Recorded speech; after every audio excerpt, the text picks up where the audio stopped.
이번 시간에는 2020 9월 고2 16번에서 12번 지문 함께 살펴볼 건데요. 자, 첫 번째 문제는 내용 전개 방식을 묻는 문제였고요. 두 번째는 윗글에서 알 수 있는 내용으로 적절하지 않은 것은 이건 뭐예요?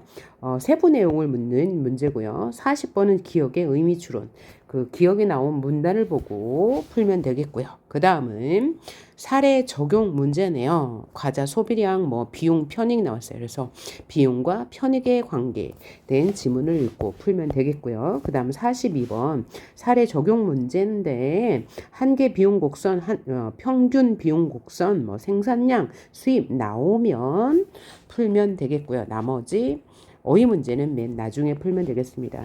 그런데 이 지문이 굉장히 중요합니다. 왜냐하면 경제 지문에서 자주 출제되는 소재이기 때문입니다. 총비용, 한계비용, 생산, 한계 수입, 이런 문제가 자주 출제됩니다. 그래서 이번을 기회로 총수입, 한계비용, 한계수입이 어떤 관계를 맺는지 정확히 이해하시면서 이 지문을 공부해 보도록 하겠습니다. 그러면 첫 번째 문단부터 보기로 하죠.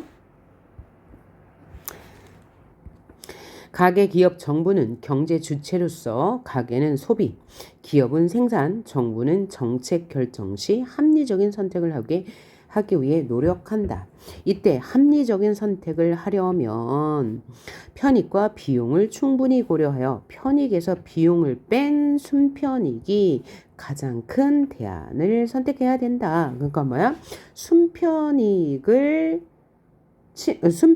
가장 클 때 그것을 바로 우리는 합리적인 선택이라고 한다라고 말하고 있는데, 자, 만약에 배경 지식이 부족하다고 생각한다면 이런 것도 메모를 해주셔야 돼요.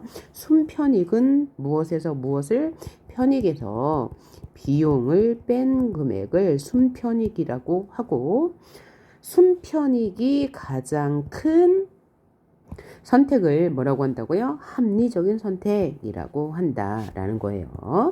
편익이란 어떤 선택을 할 때 얻는 이득으로, 그럼 편익은 긍정적인 거네요. 이득이니까요. 기업의 판매 수입과 같은 금전적인 것 플러스 소비자가 상품을 소비함으로써 얻는 정신적 만족감과 같은 비금전적인 것을 말한다 라고 했어요. 자, 여기서 한번 이해하고 가셔야 되겠죠. 편익이란 뭐라고요? 편익이란 금전적인 것 플러스 정신적인 만족감도 편익에 속한다. 비금전적인 것도 편익에 속한다. 비용이란 암묵적 비용 중 가장 큰 것과 명시적 비용을 합친 것이다 라고 했는데, 여기서 암묵적 비용이란 뭘까요? 정신적 만족감 정도로 생각하면 될 것 같은데 한 번 더 설명해 주네요. 암묵적 비용은 어떤 선택으로 인해 포기한 다른 대안의 가치를 말한대요. 암묵적 비용이 뭐라고요? 어떤 선택으로 인해 포기한 다른 대안의 가치를 말한대요. 어쨌든 가치는 맞네요. 명시적 비용은 그 선택을 할 때 화폐로 직접 지불하는 비용, 그러니까 명시적 비용은 눈에 보이는 화폐를 말하고, 암묵적 비용은 포기한 것에 대한 가치를 말한대요. 포기한 것의 가치. 이렇게 내용이 잘 이해가 안 될 때는 메모를 해가면서 풉니다. 그런데 내용이 이해되더라도요, 이렇게 메모를 해놓으면 2문단, 3문단을 풀 때 상당히 도움이 될 거예요. 알더라도 간편하게 이렇게 메모를 하는 습관을 들이시길 바랍니다. 그래야지 문제를 조금 더 정확하고 빨리 풀 수 있습니다. 게다가 1문단은 2, 3, 4, 5, 6 뒤에 오는 내용의 줄거리 요지라고 했으니까 반드시 메모를 해두시는 게 좋고요. 만약에 메모가 필요 없을 때는 그냥 체크만 해놓으셔도 되겠습니다. 자, 아직까지 괜찮으니까 두 번째 문단 읽어보도록 합니다. 순편익은 한계 편익과 한계 비용이 같을 때 가장 커진다 라고 했어요. 중요한 정보죠. 자, 1문단과 연결해서 생각해 본다면 순편익이 가장 큰 대안을 선택하는 게 합리적인 선택이라고 했고, 이럴 때 순편익, 합리적 대안은 즉 무엇이다? 한계 편익과 한계 비용이 같을 때 커진다. 살짝 메모해 두세요. 순편익은 한계 수익과 한계 비용이 일치할 때 가장 커진다. 메모해뒀습니다. 커지는데 한계 편익은 어떤 선택에 의해 추가로 발생하는 편익이다. 한계 비용은 그 선택에 의해 추가로 발생하는 비용이다.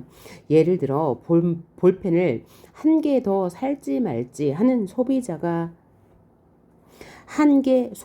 한계 편익은 볼펜 한 개를 더 사는데 추가로 얻는 만족감이다. 그리고 한계 비용은 볼펜을 한 개 더 사기 위해 추가로 드는 비용이다.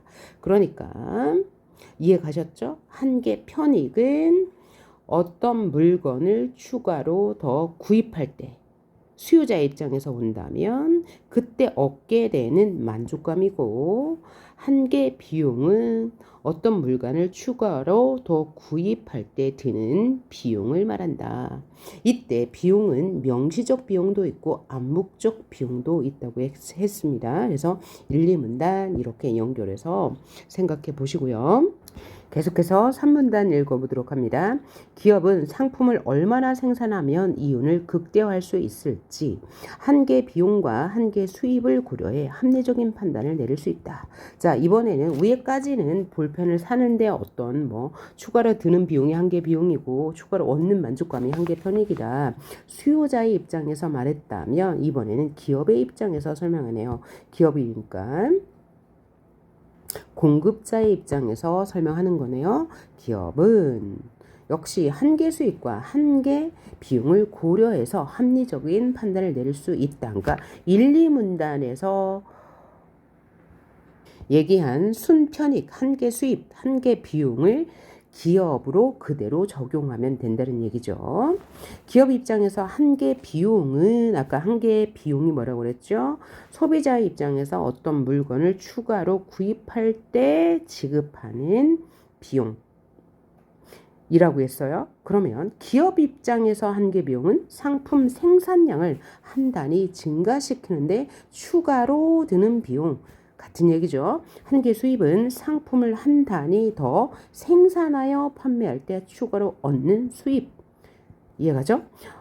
그리고 완전 경쟁 시장에 있는 기업이라면 이라고 했는데요. 완전 경쟁 시장이 무엇인가요? 그러면 이게 배경 지식이라서 잠깐 이야기해 본다면 완전 경쟁 시장은 수요와 공급이 일치하는 지점에서 가격이 결정되는 시장을 완전 경쟁 시장이라고 합니다. 완전 경쟁 시장에 있는 기업이라면 상품의 가격 그 자체가 한계 수입이다. 완전 경쟁 시장의 한계 수입은 상품 가격이다. 요거 메모해 놓고 가야 되겠죠. 또 완전 경쟁 시장은 많은 수의 공급자와 수요자로 구성되어 있고 거래되는 상품이 동질적이다. 그러니까 상품이 같다는 얘기죠.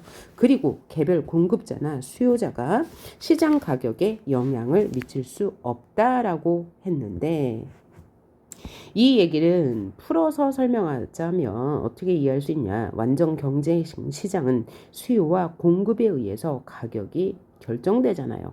그리고 기업은 시장 가격 그 자체에서 한계 수입이 결정되잖아요. 그러므로 개별 공급자나 개별 수요자는 가격에 영향을 미칠 수가 없습니다. 왜냐하면 전체적인 상품 수요량, 상품 공급량에 의해서 가격이 결정되기 때문이에요. 즉 기업이나 소비자는 시장에서 결정된 상품 가격을 주어진 가격으로 받아들이며 이 가격이 기업의 한계 수입이다.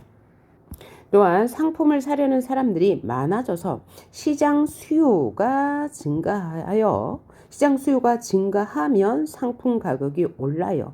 사려는 사람들은 많아지고 물건의 개수는 한계가 있기 때문에 상품 가격은 당연히 오르겠죠. 그러면 한 개의 수입도 그만큼 동일하게 오른다라고 했어요.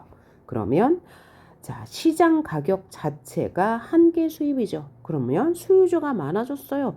그러면 그만큼 많이 팔리게 되겠죠. 그러면 상품 가격이 오르게 되겠죠. 그러므로 이 상품 가격은 다시 한 개 수입이 되는 거죠. 요 관계 이해가셨죠? 시장 수요가 증가해요. 수요가 증가한다는 것은 사려는 사람이 많아진다는 것이죠. 그렇게 되면 상품 가격은 오르죠. 상품 가격은 시장 가격이고 그 시장 가격은 한 개 수입, 기업의 한 개 수입이니까 그만큼 올라지겠죠. 여기까지 이해 갔을까요? 자, 3문단까지 읽었는데 정보가 점점 많아지고 있으므로 우리가 문제를 풀 수 있는 것을 풀고 갑시다. 지금까지 읽어본 것으로 39번 문제를 풀 수 있거든요. 자, 여러분도 이렇게 판단하고 문제를 바로바로 해결하면서 풀어가야 됩니다. 그러면 39번 적절하지 않은 것을 골라보래요. 1번 총 비용에서 고정 비용을 제외한 나머지는 모두 가변 비용. 아직 알 수 없습니다. 완전 경쟁 시장에서의 개별 소비자는 시장 가격을 주어진 가격으로 받아들인다고 3문단에서 얘기했고요. 생산량과 관계없이 기업이 매달 똑같이 내야 하는 임대료는 한계 비용. 아직 판단할 수 없고요. 평균 비용은 이것도 아직 판단할 수 없네요. 같은 편익을 주는 대안이 여러 개 있다면 비용이 가장 적게 드는 것을 선택하는 것이 합리적 비용이다. 얘는 맞는 것이네요. 아까 합리적 비용이란 순편익이 가장 큰 대안을 선택하는 것이라고 했고요. 이럴 때 순편익은 편익에서 비용을 뺀 것이라고 했으니까 비용이 가장 적게 들수록 편익이 많아지니까 얘는 맞는 말이라고 보면 되겠습니다. 그 다음에 다른 문제는 풀 문제가 없네요. 그럼 3문단 계속해서 읽어보도록 합니다. 생산을 계속할 때 손실이 발생하는 상황이 아니라면 가정 기업은 한계 비용과 한계 수입이 일치하도록 생산량을 조절해 이윤을 극대화할 수 있다라고 했는데 아까 한 얘기, 이 문단에서 한 얘기랑 똑같죠? 순편익이 가장 클 때는 한계 비용과 한계 수입이 일치하는 지점이다. 여기 연결하면 될 것 같고요. 이때 이윤이 극대화된다. 기업도 마찬가지죠. 한계 비용이 한계 수입보다 큰 경우 새로운 정보니까 체크를 할게요. 한계 비용이 한계 수입보다 큰 경우에는 상품 생산량을 한 단위 줄일 때 그로 인해 추가로 절약되는 비용이 줄어들 수입보다 크므로 생산량을 줄여 이윤을 증가시킬 수 있다. 이와 반대로 한계 수입이 한계 비용보다 큰 경우에는 생산량을 늘려 이윤을 증가시킬 수 있다. 자, 요거 간단하지만 메모를 하고 가야지 문제를 풀 때 헷갈리지 않아요. 이렇게 간단하게 메모해 두세요. 사실은 이 한 개짜리를 다 빼도 되는데요. 간단하게 메모하시면 됩니다. 한계 비용과 한계 수입이 일치하는 지점에서 이윤이 극대화되고요.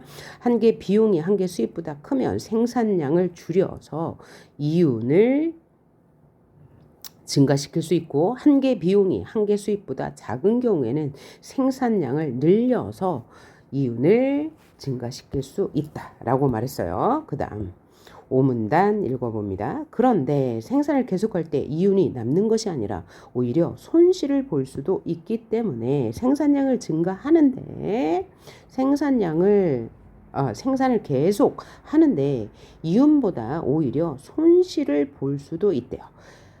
어떤 상황에서 손실이 발생하는지 판단하는 것도 기업 입장에서 중요하죠. 왜? 기업은 이윤을 목적으로 하기 때문이죠. 이때 고려할 수 있는 것 중 하나가 평균 비용이다. 평균 비용 처음 나온 개념이에요.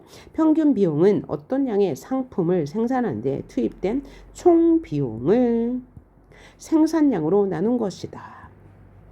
이렇게 매매해 주시면 좋겠네요. 평균 비용은 총 비용을 생산량으로 나눈 것이다.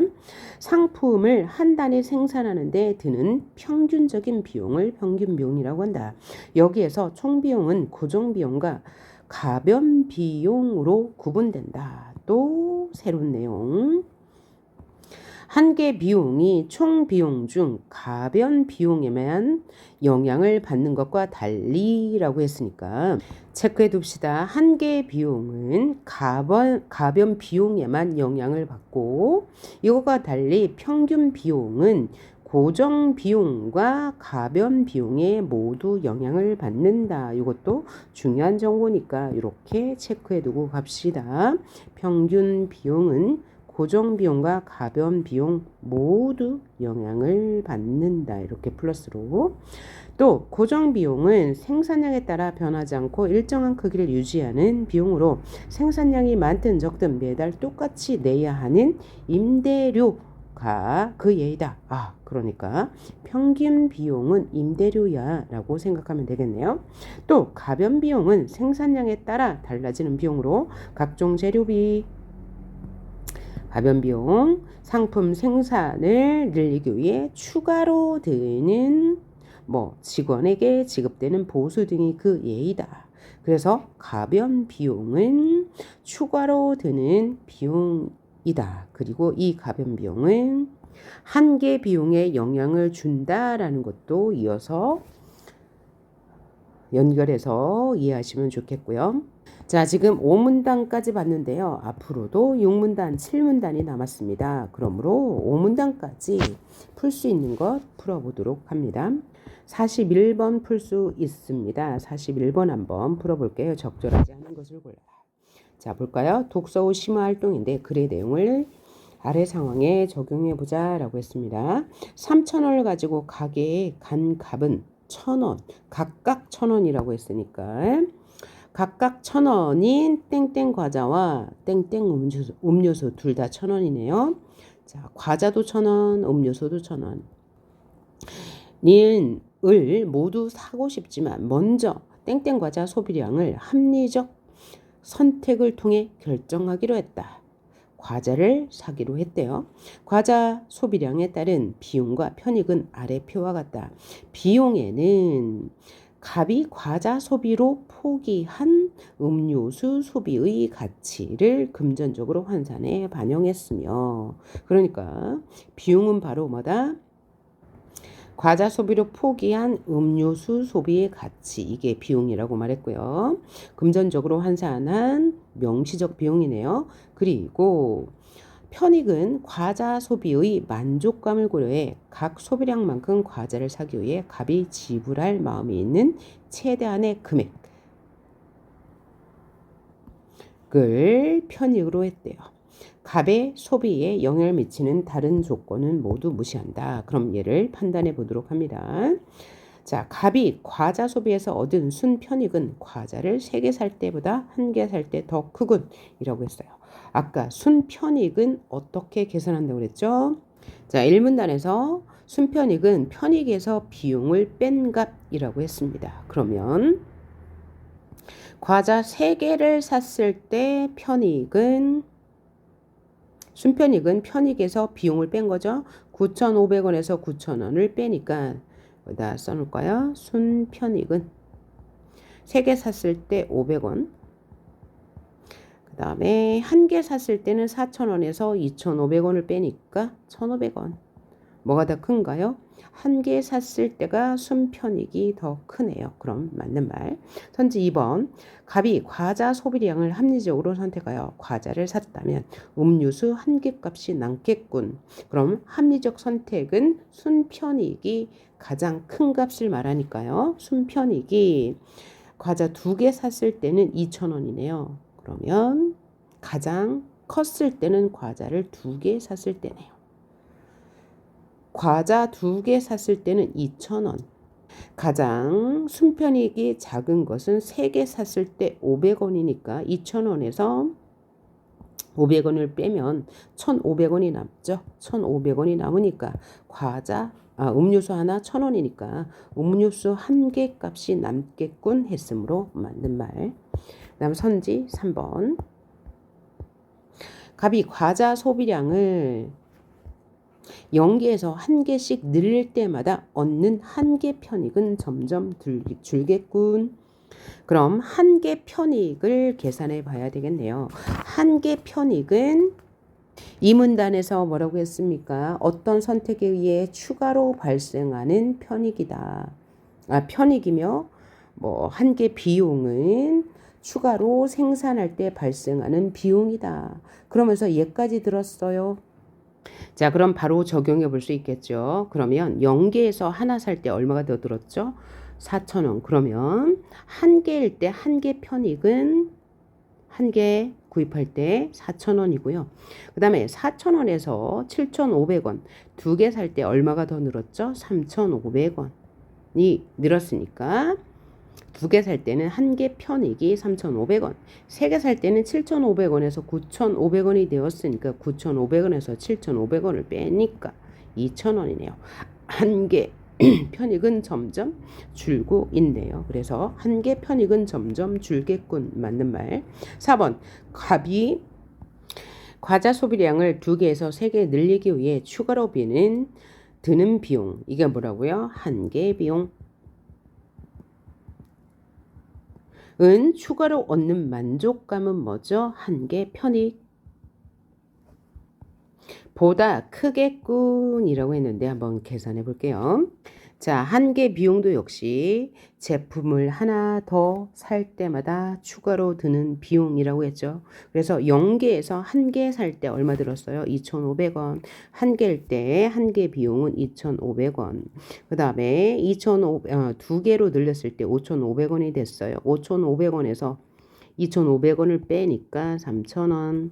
그 다음에 5,500원에서 9,000원으로 3개 살 때 늘었네요. 그래서 9,000원에서 5,500원을 빼니까 3,500원이 되었네요. 한 개 비용은 점점 커지고 있네요. 자, 그럼 문제에서 2개에서 3개로 늘리기 위해 추가로 드는 비용은 더 크다. 편익보다. 맞네요. 2개에서 3개로 늘릴 때 한 개 비용은 3,500원, 한 개 편익은 500원이므로 크다. 맞는 말이 되겠네요. 5번. 갑이 과자를 사기 위해 포기한 음료수 소비의 금전적 가치는, 그러면 지문에서 뭐라고 했습니까? 과자를 사기 위해 포기한 음료수 소비의 금전적 가치를 비용이라고 했습니다. 그럼 이 비용은 과자를 구입하는 개수가 늘어날수록 비용은 점점 작아진다 라고 했는데 비용이 점점 커졌죠. 그래서 얘는 틀린 말. 2,500원, 5,500원, 9,000원으로 비용이 커졌습니다. 이거는 눈으로 봐도 알 수 있는 문제였죠. 그래서 5번은 틀린 말. 근데 틀린 말은 맞는데요. 하나 더 고려해야 하겠네요. 여기서 비용은 보기에서 말한 것처럼 과자 소비로 포기한 음료수 소비의 가치. 이거는 뭐죠? 암묵적 비용이죠. 여기에다가 과자를 구입하는 개수가 늘어날수록 어떻게 되는지 보려면 과자 값을 빼야 되잖아요. 그러면 2,500원에서 과자값 1,000원을 빼면 총 비용은 1,500원. 2개 샀을 때는 2,000원, 하나의 과자값이 1,000원이니까 5,500원에서 2,500원을 빼면 3,500원. 9,000원에서 과자값 3,000원, 3개니까 빼면 6,000원. 역시 늘어나는 거 맞네요. 그렇죠? 그래서 얘는 틀린 말이 되겠습니다. 자, 이제 40번 문제. 못 풀겠네요. 기억을 아직 안 늙었으니까. 39번 문제 풀어보도록 하겠습니다. 자, 1번. 총 비용에서 고정 비용을 제외한 나머지는 모두 가변 비용이다. 우리 5문단에서 방금 읽었죠. 5문단에서 총 비용은 고정 비용과 가변 비용으로 구분된다고 하였고요. 그러니까 총 비용에서 고정 비용을 빼면 가변 비용이 되겠네요. 맞는 말이 되겠고요. 그다음 선지 3번. 생산량과 상관없이 기업이 매달 똑같이 내야 하는 임대료는 한계 비용에 영향을 준다라고 했는데요. 오문단에서 방금 읽었죠. 한계 비용은 가변 비용에만 영향을 받는다라고 했죠. 따라서 매달 똑같이 내는 임대료인 고정 비용은 가변 비용에 영향을 주지 않겠죠. 그 다음 4번 평균 비용은 총 비용이 생산된 상품에 똑같이 배분되는 평균 생산량이 얼마인지를 나타내는 비용이다 라고 했으므로 맞는 말이 되겠습니다. 그 다음 38번도 한번 풀어볼까요? 윗글의 전개 방식으로 가장 적절한 것은 그랬는데요. 선지 1번 합리적인 선택을 할 때의 장점을 제시하여 기업의 의사결정 과정을 평가하고 있다. 자, 그럼 평가는 아마 마지막 문단에 나올 건데 아직 판단하기 어렵네요. 합리적인 선택이 지닌 한계를 제시하여. 한계는 마지막 문단에 나올 수도 있죠. 그러니까 아직 판단 못하겠고요. 경제 주체가 되기 위한 조건을 제시하여. 조건을 제시하지 않았고요. 합리적 선택 방법에 대해서만 제시했으므로 얘는 확실히 틀린 말 앞부분에서. 4번 합리적인 선택을 하기 위한 방법을 제시했죠. 어떻게 해야 돼요? 1문단에서 순편익이 가장 큰 대안을 선택해야 한다고 말했고요. 생산과 관련된 기업의 의사결정에 대해 말하고 있죠. 3, 4문단에서 기업이 이윤 극대화를 위해서 한계 비용과 한계 수입이 일치하는 지점에서 생산량을 결정한다라고 말했고요. 5문단에서는 손실이 발생하는 상황에서 기업이 생산을 계속할지 말지에 대해서는 평균 비용을 고려하여 판단한다라고 했으므로 답이 나왔네요. 4번. 5번도 볼까요? 기업이 생산 활동을 할 때 고려하는 요소를 제시하여 생산량을 결정할 때 어려움을 원인에 따라 분류하지 않았습니다. 자, 그러면 나머지 6, 7문단 마저 읽고 나머지 문제도 풀어보도록 합니다. 자, 6문단 볼게요. 그렇다면 기업은 손실이 발생하는지 평균 비용을 통해 어떻게 할 수 있을까? 총 비용을 전부 회수하는 것이 언제라도 가능한 기업이 완전 경쟁 시장에 있다고 가정해보자. 이 기업은 평균 비용을 상품의 시장 가격과 비교해 보고 만약 가격이 평균 비용 곡선의 최저점에도 미치지 못하면 생산량이 얼마이든 그 가격에 상품을 판매해봤자 손실을 피할 수 없다고 판단해요. 그렇다면 이때는 생산하지 않겠죠. 그렇다면 투입된 총 비용을 전부 회수하여 손실 발생을 막는 것이 이 기업의 합리적인 선택이다. 기업이 의도한 생산량에서의 평균 비용이 시장 가격보다 낮아야 이윤이 남는다. 자, 당연하죠. 비용보다 가격이 높아야 당연히 이윤이 남을 거예요. 자, 어떻게 해도 손실을 피할 수 없다면 생산을 계속할 것인지 신중하게 고민해 봐야 하죠. 왜냐하면 자, 상품의 시장 가격과 평균 비용을 비교했는데 만약 가격이 평균 비용 곡선의 최저점에도 못 미치면 생산을 중단하는 게 낫다라고 했어요. 자, 이처럼 평균 비용은 한계 비용과 더불어서 기업이 생산에 관한 의사결정을 내릴 때 유용하다라고 했어요. 그래서 평균 비용보다 시장 가격이 낮으면 생산량이 얼마이든지 간에 손실을 피할 수 없기 때문에 자, 시장 가격이 평균 비용의 최저점에도 미치지 못한다면 생산을 중단할 것이다 라고 했어요. 자, 7문단 마저 읽을게요. 합리적 선택을 중심으로 생산에 관한 기업의 의사결정을 살펴보는 것은 합리적 생산에 관한 기업의 의사결정을 살펴보는 것은 경제활동을 더 잘 이해하게 한다는 점에서 의미가 있다. 특히 기업의 생산활동은 소비자의 수요를 충족해주고 고용 증가, 경제 성장 등 사회 전체에 미치는 영향이 크다는 점에서 주의 깊게 살펴볼 필요가 있다라고 했습니다. 그러면 이것으로 나머지 문제들을 풀어보도록 하겠습니다. 기억 먼저 풀어볼게요. 기억 방금 읽었습니다. 적절한 것을 골라라. 기억이 뭐냐면 평균 비용은 한계 비용과 더불어 기업의 생산에 관한 의사를 결정한다. 금방 읽었죠? 왜요? 평균 비용이 시장 가격보다 낮으면 손실이 발생한다. 게다가 시장 가격이 평균 비용 곡선의 최저점에도 미치지 못한다면 손실이기 때문에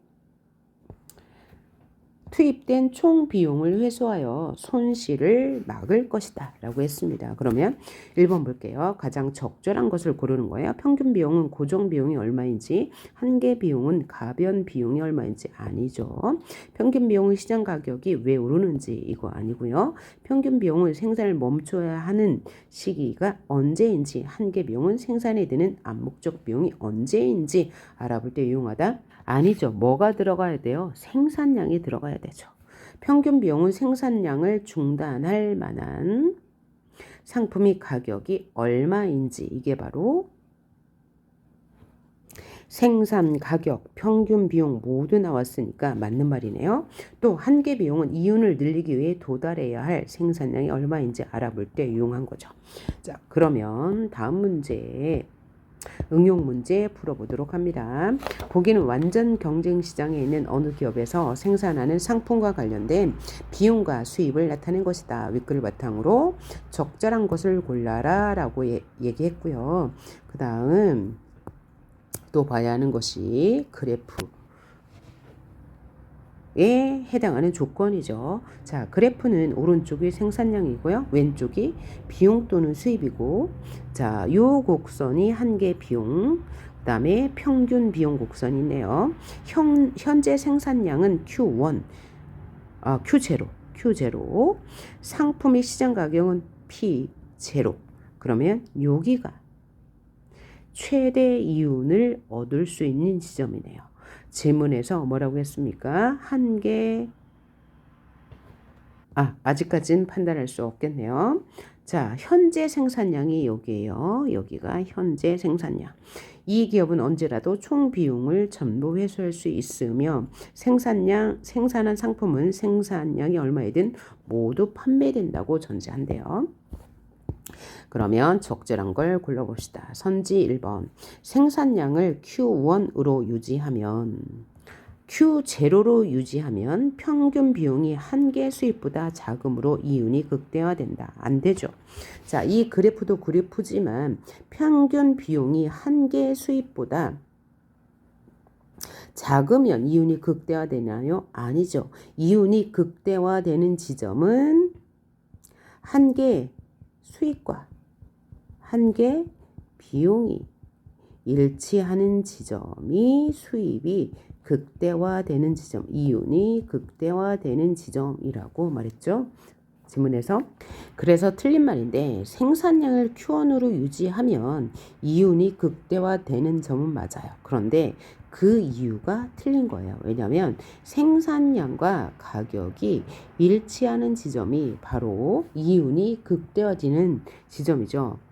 자, 선지 2번. 생산량을 Q2로 늘리면 한계 비용이 한계 수입보다 커지므로 이윤이 남지 않는다라고 했어요. 그러면 자, 이 말 자체는 맞죠. 생산량을 Q2로 늘렸어요. Q2로 늘리면 한계 비용이 한계 수입보다 커지나요? 당연히 커지겠네요. 한계 비용이 Q2로 이렇게 옮아지면 증가하면 생산량을 증가하면 한계 비용이 이렇게 조금 더 올라가죠. 그래서 수입보다 커지니까 이윤이 줄어들긴 하죠. 하지만 현재 시장 가격은 P0이므로 P0 여기죠. 여기이므로 평균 비용이 시장 가격보다 낮아서 이윤이 남지 않는 것은 아니죠. 즉 이윤은 남을 거예요. 그래서 틀린 말. 선제 3번 가격이 P0로 유지되면 생산량을 Q1으로 줄여도 한계 비용과 평균 비용이 모두 줄기 때문에 이윤에는 변함이 없겠군 했는데 아까 우리 이윤이 극대화되는 지점은 한계 수익과 한계 비용이 일치하는 지점이라고 했습니다. 근데 Q1으로 생산량을 줄이면 어떻게 될까요? 이윤도 줄어들겠죠. 왜냐하면 그래프를 통해서 본다면 현재 Q1일 때 가격이 P0라서 이윤이 극대화되는 지점이요. 그런데 생산량을 Q1으로 내린다면 어떻게 돼요? 가격이 동시에 낮아져서 이윤은 줄어들 수밖에 없는 상황이죠. 그 다음 선지 4번 보면 시장 수요의 감소로 가격이 P0로 하락하면 생산량을 Q1으로 줄여야 평균 비용이 제일 적게 들어가므로 손실을 0으로 만들 수 있다라고 했는데 Q1에서 Q0로 가격을 내리고 아니 생산량을 줄이고 가격이 P0에서 P1으로 하락하면 당연히 이윤은 줄죠. 그러니까 손실이 발생하는 거예요. 왜요? 여기 조건에서 P0와 또 Q0 상태에서 이윤이 극대화된다고 했잖아요. 현재 이게 최적의 시장 가격이잖아요.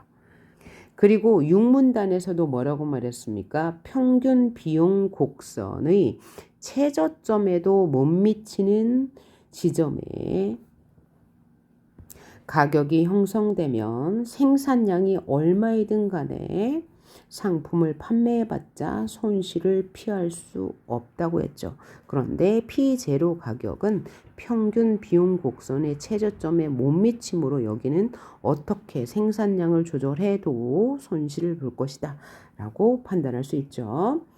다음 선지 5번을 볼게요. 시장 수요의 증가로 가격이 P2가 되면 한계 수입이 한계 비용보다 커지므로 생산량을 Q2에 가깝게 늘릴수록 이윤이 증가하겠다라고 했는데요. 가격이 P2로 상승하면 생산량은 여기 Q2로 늘려야 되겠죠. 그렇게 되면 이윤이 극대화되겠죠. 게다가 평균 비용 곡선보다 한계 비용 곡선이 더 낮은 지점에 있을 뿐만 아니라 한계 비용과 한계 수입이 일치하는 Q2이므로 당연히 이윤이 극대화될 거예요. 게다가 한계 비용 곡선과 한계 수입선이 일치하는 지점이니까 바로 이윤이 극대화되겠죠. 그래서 5번은 맞는 선지가 되겠고요. 자, 이제 마지막 어휘 문제만 풀면 되겠네요. 어휘 문제가 A가 합리적 판단을 내린다에서 내린다에 밑줄이 그어져 있습니다. 뭘 내려요? 합리적 판단을. 그러면 동생이 기차에서 내리면서 이건 물리적으로 행동을 하는 거니까 아니고요. 심사위원은 그에 대한 평가를 내린다. 그러니까 얘가 맞는 말이네요. 판단을 내린다. 맞는 말이고요. 그때는 이미 전국에 폭풍주의보를 내렸다. 이거는 어떤 뭘 발표하다라는 뜻이죠. 그래서 틀린 말. 선반 위에서 상자를 내린다. 행동을 한 거죠. 아니고요. 그는 게시판에 글을 내렸다. 어떤 글을 내리는 것이니까 평가를 내린 것, 판단을 내린 것과는 관계가 없네요. 그래서 답은 2번이 되었습니다. 자, 여러분 이 지문이 만약에 이해가 안 갔다면 한 번 더 들으면서 이해를 해보시길 바라고요.